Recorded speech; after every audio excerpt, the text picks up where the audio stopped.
Yeah, this matchup's going to be rough. Yeah. So we've seen how Vieira plays their neutral, right?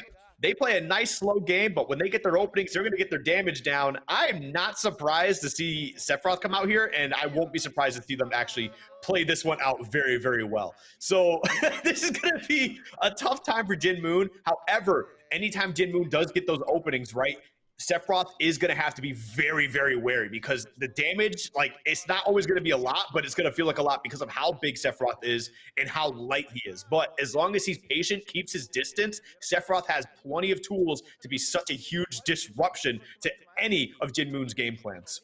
And this is what I want to see here. I want to see more of those revenges for sure, especially against a light character like Sephiroth. I want to see what all sorts of percents that this character can die at. Like, do it for my curiosity. I'm just curious, especially on a stage with pretty big blast zones like Battlefield, which I gotta say, I'm surprised that we counterpicked to in this first game, especially with Jin Moon out here with that forward smash gonna take the stock. I feel like they would have a hard time getting out of disadvantage on a stage like this, but as I say that, they're the one who's taken the stock lead in this first game. I mean, so Incin, this is where Incin can shine, right? Because of the fact, oh, geez, going for a whole lot of damage right there. So because of the fact that Incin does normally, you know, deal really well with characters that have pretty telegraphed hitboxes, right? Sephiroth does have some telegraphed hitboxes because he's got distance, so like Incin can react with a revenge pretty accordingly in a lot of situations here. So it's really up to Vieira to just be very careful about how they actually want to be setting these up. But yeah, as long as Jin Moon is patient, he can actually really find great ways to punish Sephiroth here. As you can see, already taking his stock, putting 65 before losing their first stock. So that's some pretty solid extra credit. So it's really going to come down to Vieira really just bringing this game to a crawl and forcing Jin Moon to respect all of his options. Mm-hmm. Gonna put those Shadow Flares on. Despite eating it with revenge, they will still become revolving hitboxes, patient ones, around the part of Jin Moon right there, as the rising counter going to do it for that neutral air. A lot of damage they got off of that as well, almost enough to pretty much even this game out virtually again. Wing is out. Now we got an extra jump to be able to assist in edge guarding this Incineroar and getting out a disadvantage against them, as we see Vieira utilizing right here to just make it back to center stage. Rising there this time around. Ooh, going for broke with the Octo Slash right there. You know, I actually don't think they needed to do that, especially since they had the wing on deck right there, but they really just wanted to get that stock early, Skiff. No, I respect going for it because of the fact that because of Incineroar's already lackluster recovery as it is, that Octo Slash had Incin not air dodged to the ledge. That's the only reason why he's alive. If he had gone for the cross chop, there's a very good chance he got scooped being sent way back out because the way he had it angled, it was facing where Incin would have been knocked towards the blast zone, which would have put him in a very precarious position. That was very scary as well. I don't know what Jin Moon was trying to do there. It must have been a misinput, but holy, getting into a last like situation here, we do got a revenge, and you're going to take a bit of damage, but getting back, all right. Ooh. Empty hopping when they didn't need to right there was Vieira not being able to continue that onslaught. You saw them shaking their head earlier, but want to see them nodding instead. Neutral is reset, doing a really good job at landing these grabs consistently, like taking advantage of the close range, the forced close range combat on the part of Jin Moon whenever they're in, while still being able to keep them at bay with the sword. It's just all about that survivability this time around, stuffing out the Alolan Whip with the down smash right there. Definitely going to beat that hitbox out as Vieira trying very hard to close this one out right here, but it's going to eat another Alolan Whip and get put back off stage for their troubles. How they recover here is very important, Skiff. Yeah, no, I mean, they're able to get back to stage. They are going to have that wing, so their survivability is a little bit better here. But honestly, at this point, if you take an Alolan Whip at any of these points, if Jin Moon finds that opening he was looking for right there, it will be the stock up throw. No, we're going to see the back throw instead. Okay, not quite going to take the stock there. Very strong throw in general, but not going to be enough. Oh, the Octo Slash going to give Vieira plenty of space to get back on stage, and this is where things get a little dicey. Of course, going for the Alolan Whip off the ledge. I respect the option, but unfortunately, you got a Sephiroth with a huge hitbox right there. The back end of that up air going to close out that stock. Fantastic stuff from Vieira at the very end. Vieira like just wiping their hair back at the end of that set. They were really worrying about how they were going to close out that stock right there if they were able to do it with that at all. You know how light of a character Sephiroth is. You know how high the knockback of most of Incineroar's attacks are, especially that back throw, which I do believe, not in terms of knockback, not in terms of knockback growth, but I believe in terms of just normal knockback has the strongest of any in the game, if I'm not mistaken. So definitely some like a lot of good moves that could just kill Sephiroth really, really early. So when you're forced in that situation where with some of Sephiroth's more laggier hitboxes, you're the one who just has to close it out and clutch it in those like last stock situations. Even though you can do it, it can still be real stressful, as you saw from the look on Vieira's face. But they're able to take game one regardless. So good on them.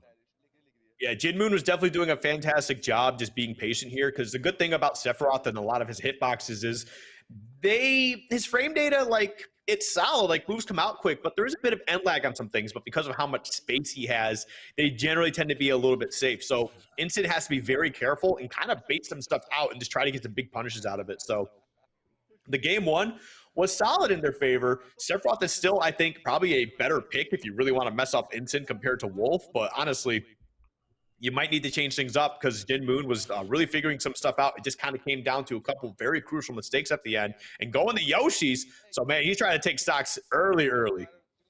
Yeah, and I understand the Sephiroth pick too still, as opposed to Wolf. Wolf is the kind of character who, unless they just want to like throw back a bunch of pot shot lasers, which Jin Moon can obviously just use revenge on to just like continuously stack that up.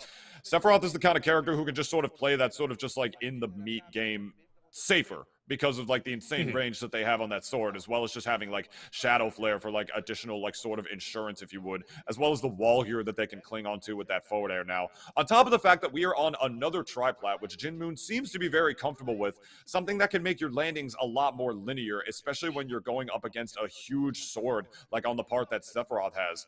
Comfortable enough as they are, it's something that can definitely spell disaster if they're not careful. But this is Incineroar, man. This character's known for taking stocks and crushing dreams.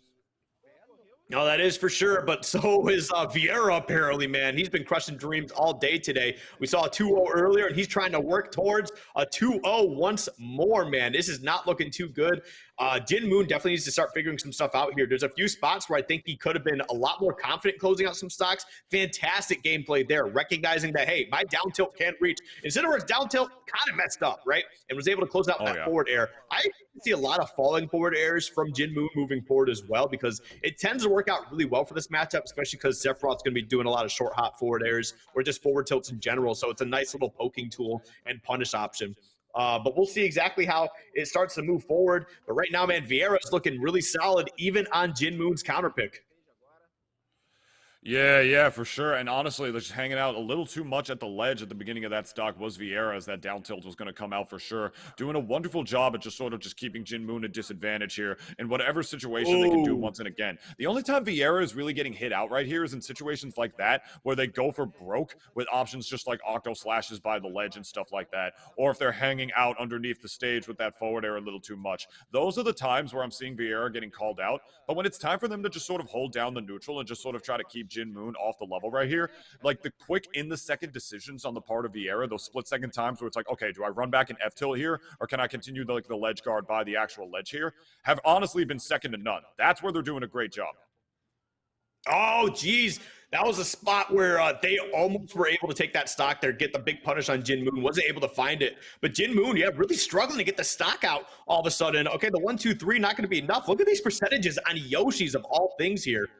That's a punish right there. Yes, we will see it. Great stuff. The forward smash on the punish on the octo slash. Super punishable as long as they don't hit you. And getting a nice 23% start here, that's fantastic. But 165, that forward tilt will certainly take care of that. Jin Moon does have to be very careful. Any situation off stage, if they recover high of cross chop and Vieira has the read on it, that octo slash is coming up and disrupting any sort of recovery that Jin Moon has. Oh, yeah, like you said, on the way down, there's, like, no real, like, safe spot for Incineroar to do that. A lot of characters can actually just sort of retreat back and, like, forward smash or F-tilt if they have any sort of ranged option. And there's a Sephiroth on screen right now. So he's got some ranged options for sure to be able to get that at a disadvantage, which I think is part of the reason that we really have not seen Jin Moon do that too much. It's because he knows if he wants to make it back the stage, he's going to have to do it on pretty much Vieira's terms right here in order to just not get hit right back off the level right there. We have Wing, we have Revenge. I don't know who this is going to favor more, Skip, but this is a scary situation. The revenge. Oh, that's actually going to be huge. He finds the way to get the grab. Honestly, that was just a Hail Mary, and it worked out for him. As long as, actually, even if he threw him up with the revenge, I think that he was pretty much guaranteed to lose the stock at that point. Just because of the percentage in the small blast zones, the only way he wouldn't have taken that stock, I'm pretty confident, is if he just did not press a button. So good stuff from Jin Moon getting on the board here. And this is Sephiroth we are talking about, my friends. This character is borderline top 10 lightest in the, actually top 10 lightest in the game, as far as tied with the weight of characters like Kirby and Pikachu, which is insane when you think about, but that's a whole different discussion. So that character like that weight against Incineroar, man, you just got to be so careful, man. It could just be one of these really explosive matchups where both characters just annihilate each other in just a totally different way. And in that sense, it's like, it kind of reminds me of like, even though the matchup itself is not similar in any other regard, it kind of reminds me of like Pichu versus Bowser. Because like Pichu would keep a character like Bowser in disadvantage forever while all these little needle hits, and then Bowser hits Pichu 3 times and they die. So it kind of reminds me of that same sense, you know? It kind of is. Just because, but mostly for Sephiroth, because of how, like, if you took Pikachu and stretched him out into like a 6-foot monster, right, and kept like the same weight, that's pretty much what Sephiroth is, right? So like he does have that bigger hitbox. It's a little bit easier to take him down than I would say a Pikachu. But you're in the right idea. You got the right thought process. A 6-foot monster that uses a full bottle of shampoo every time they wash their hair. Yeah, man. I mean, you got to think like just probably uses some magic to clean his hair or something. I don't know, man. Final Fantasy's a weird place. Oh no, that was just an actual thing that the creator said in an interview once. Like that's like canon. Oh really?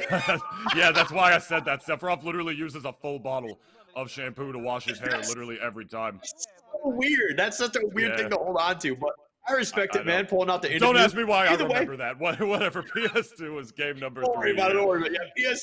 This is going to be very interesting. Honestly, Sephiroth can really use a lot of space here to kind of really dictate how they want to be moving around, right? Can try to keep Incin out as best as possible. But Incin, again, is best when he's patient, and when he has those openings, he just does his thing, right? So as long as he's using this space to kind of protect himself as well, this match against Sephiroth shouldn't be too bad. He could very well take this game 3. That he could. PS2 is the stage play this time around. Like, that sword can definitely cover those platforms, but Incineroar can definitely catch landings on it pretty well. That forward throw going to launch them right back off, holding shield for the Octo Slash. Just sort of returning back to center stage because he knows how Sephiroth was going to get the wing, as well as they just love to mess around on stage with that extra jump right there. As they're going to catch it with that back air. Good stuff.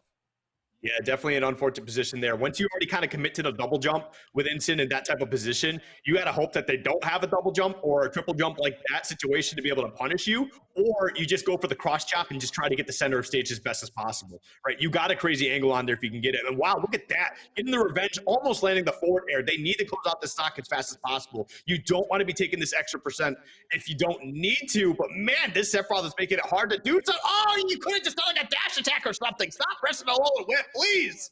Yeah, I knew Vieira was going to spot dodge there. That was just such an obvious situation that Jin Moon was going to go for that right there. But because they really just wanted to be able to close out that stock as early as possible, but not the perfect awareness of their percents, I want to say, Skiff, because like you mentioned, Jin Moon really didn't have to go for that there, you know, and just ate way more percent for it than they really needed to. And as a result, they're still down in this game number 3. And I mean, it's not so bad right now. 102, right? You're able to get the stock. You do have a little bit of rage on you. You shouldn't be at risk of losing a stock here unless honestly, unless Vieira just gets a crazy edge guard. But that's a huge little whip right there. That's what I'm talking about. That's huge percentage. You got rage. Sephiroth at the ledge does find a way back to center stage. So getting to safety, that's a very important factor in this matchup right now. Very important factor indeed, just spacing safely by the ledge, doing what Sephiroth is known best for, and just sort of just keeping you in disadvantage safely at that bay. This is a pretty long-range sword character, among the longest range in this game. Not getting the hit of the Alolan Whip that they wanted, gonna launch them up right there. Second time around, that'll do it, but too far away on the other side of the stage to kill this second time around. Jin Moon definitely going for broke right here, trying to get this.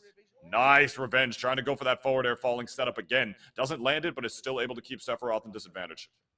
Ooh, careful in that scenario. You don't want to be re-grabbing with Incin. Yep. That's what I'm talking about. You're already putting yourself in a tough spot in general because of Incin's lack of like recovery tools and options. And then you just re-grab the ledge. Oh, that's not a good spot. But he is able to even up the stocks here. Great stuff from Jin Moon, but Vieira looking a little bit nervous here. I mean, they do have all the tools, all the space, all the time to play this game out how they need to, how they want to. It's just a matter of keeping that composure against Jin Moon right now, who has been an absolute monster at finding his ways in. For sure, for sure. You definitely don't want to be messing around by the ledge in that sort of regard, especially when your recovery is as linear as Incineroar's is. You don't want to get off stage without your jump. Back throw going to launch them off stage, though. What is the edge guard here? Just going to hang back, go for that same setup once again in the revenge. Really trying to go for broke with that forward air. It's 0 for 3 on landing it throughout this game number 3 so far, as 91% tacked on Jin Moon right here as it advances up to 104. The edge guard on Vieira trying to end it all with the down air as the situation is reversed once again. Both these players going tit for tat over and over again. Is this going to be it?